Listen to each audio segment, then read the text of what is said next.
This channel does not promote any violent, harmful, or illegal activities. All content provided by this channel is meant for an education purpose only. এই মুহূর্তে শূন্যপদ কত তা আমার নির্দিষ্ট করে বলা সম্ভব নয়, এবং যেটা আমি বলেছিলাম আনুমানিক ওটা তার থেকেও আরও বেশি শূন্যপদের সংখ্যা। অর্থাৎ প্রাথমিকে 11,765 শূন্যপদ, উচ্চ প্রাথমিকে যেটা এখন কাউন্সিলিং চলছে 14,339, মাধ্যমিকে 13,500 এবং উচ্চ মাধ্যমিকে 5,500টি শিক্ষক পদ এই মুহূর্তে শূন্য রয়েছে, যেগুলো আমরা ইতিমধ্যেই বিদ্যালয় থেকে তথ্য সংগ্রহ করে আমরা এই কমিশনগুলোকে বা পর্ষদদের আমরা জানিয়েছি। এটা কি মানে ধরুন যে সাম্প্রতিককালে আমরা দেখেছি শিক্ষামন্ত্রী দুবার বৈঠক করলেন আরও একদল এসএলএসটিদের সাথে, সেইটা দেখেই কি আপনাদের মনে হচ্ছিল যে এইবার আপনাদেরও নজর কাড়াটা দরকার, সেই জন্যই কি আপনারা গেছিলেন? একেবারেই নয়, কারণ যার যার আলাদা আলাদা প্রত্যেকটা সংগঠন আছে, প্রত্যেকটা সংগঠনের দাবি আলাদা, তাদের সব কিছুই আলাদা। সুতরাং আমরা যে বঞ্চিত 10 বছর ধরে, আমাদের দাবিটাও আলাদা।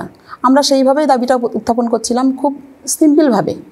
তো আমার একটাই প্রশ্ন এই পুরো পশ্চিমবঙ্গবাসীর উপর, যে যেখানে বর্তমান শাসক দল ঠিক টাইমে যদি নির্বাচন না হয়, নির্বাচনের জন্য যে আইনি প্রসেসগুলো সেগুলো মানে খুব তাড়াতাড়ি করে যে ডেট ফেলা হয় হিয়ারিংয়ের জন্য, সেটা নিজেদের স্বার্থে যখন তাড়াতাড়ি করে এরকম ডেট করে ওনাদের সলভ হয়, তখন শিক্ষাই জাতির মেরুদণ্ড, সেখানে 10টা বছর 14 থেকে এই 24 সাল হতে চললো, এই 10টা বছর আমাদের এই নিয়োগ প্রক্রিয়াটা নিয়ে কেন এত ডিলেমি হবে? আমার আইন বিশেষজ্ঞ তাদের উপরেও আমার এই কোশ্চেনটা থাকলো যে কেন আমরা এই দোলাচলের মধ্যে থাকবো? শুধু আমরা বঞ্চিত হচ্ছি না, আমাদের সঙ্গে সঙ্গে কিন্তু এই যে ভবিষ্যৎ প্রজন্মগুলো তারাও বঞ্চিত হচ্ছে।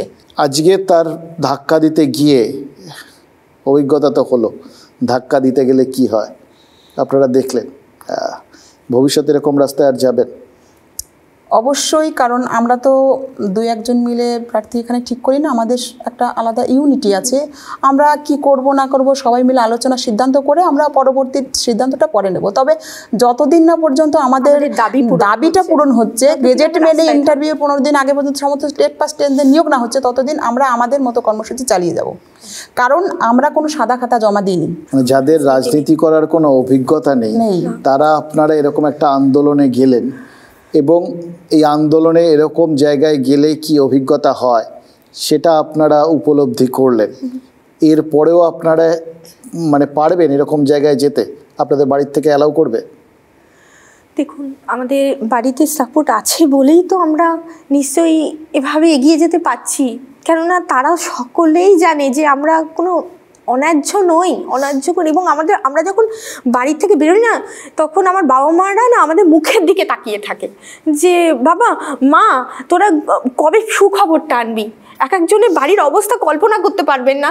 বাড়িতে আমরা তো সবাই শিক্ষিত, কিন্তু তাদের এক একজন দাদা দিদিরা যাদের বাবা মা প্যারালাইসিসড, অনেকে বোন অথিস্টিক, মানে সে এমন আমি উত্তর 24 পরগনার মেয়ে, তা একজন দাদা ভাই রয়েছেন যিনি তার বোনকে অথিস্টিক চাইল্ড, মানে তার বোনকে তিনি সমস্ত কিছু খাইয়ে টাইয়ে রেডি করে বিছানায় উনি তুলে দিয়ে আসেন, আবার মঞ্চ করে যখন বাড়ি ফেরেন তখন বিছানা থেকে নামিয়ে বাকি কাজগুলো উনি করেন। ওনার মা লোকের বাড়িতে কাজ করে, এইরকম জোগাড়ের কাজ করে, কেউ কেউ লোকের বাড়িতে কাজ করে, মুটেগিরি করে। কি বলবো বলুন, এটা আমাদের ভবিষ্যৎ। আজকে আমরা বিএড করেছি, আমরা টেট পাস টেন্ট, আমরা শিক্ষক হব কোথায়? আজ 10টা বছর চলে গেছে আমাদের, আজ এইভাবে চলে যাচ্ছে, আমাদের কেউ খেতে পায় না, এরকম অবস্থা আমাদের বাড়িতে।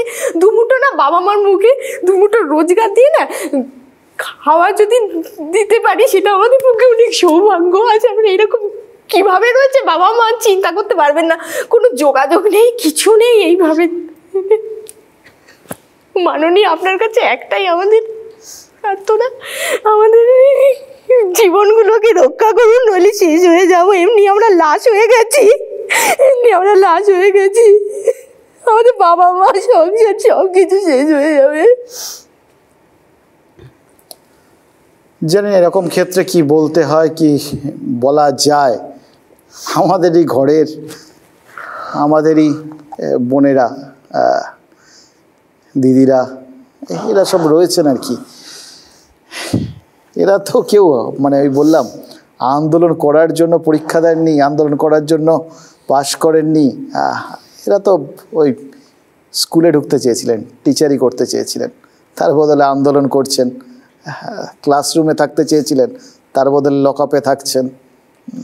তারা সবাই চেয়েছিলেন যে তারা বেশ কিছু বাচ্চা বাচ্চা ছেলে মেয়ের ভবিষ্যৎগুলো তৈরি করতে সাহায্য করবেন, তার বদলে কেউ কেউ একদল পুলিশ কর্মী তাদের টেনে হিঁচড়ে তাদের অন্যরকম শিক্ষা দিয়ে দিয়েছেন। এটা আমরাই করেছি, এটা আমাদের চোখের সামনে দেখছি। আমরা এটার পুরোটা আমরা সবাই এই বিষয়টার না অংশ।